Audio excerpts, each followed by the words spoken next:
Something I will continue to say literally forever, students should know where they are academically, and you're not carrying the heavy lift of that. Students should know where they are academically, so I have them data track. Let me explain what I do. First thing that I want you to decide when you are data tracking is what are you going to track. Now, this can seem overwhelming, it can seem daunting if you are tracking literally everything, and I will show you a few different variations. One place that I like to start, or where I started when I started data tracking, was just like our standardized assessments. So my students took DIBELS, like progress monitoring weekly, and then they also took like an iReady assessment at beginning, middle, and end of year. So we literally only tracked those things, their DIBELS and their iReady assessments, and that was a good place for students to start. They colored in their graphs, right? They talked about it, they set goals, things like that.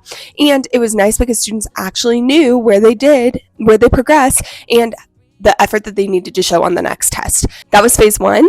Now I am into like phase 2 or phase 3. I taught ELA as a teacher, and so I wanted to track writing in all my ELA standards. And so phase 2, I would say, would be the DIBELS benchmark, the iReady benchmark, and maybe writing. And then phase 3 would be DIBELS benchmark, iReady benchmark, writing, and all of your reading standards. So let me show you what I have. Okay, this is what my tracker looked like for expository writing. We took one expository writing piece every single month. So they would write their score, they would write what their goal was, and they would color in how many they got. That's super important to data tracking, is that we're not just tracking the data, we are setting goals for next time. So this was based off of the rubric. They would write their goal, what they need to do, and how that's going to help them accomplish their goal. And then I have the exact same setup for narrative writing. Some months we only did expository, and some months we only did narrative. So they would have blanks in here, and same on the expository one. Some months we did both. So they would fill this out depending on that. And then the same narrative goal tracker. This is where I got a little bit more intense. I took all of my reading standards, all the Common Core 4th grade standards.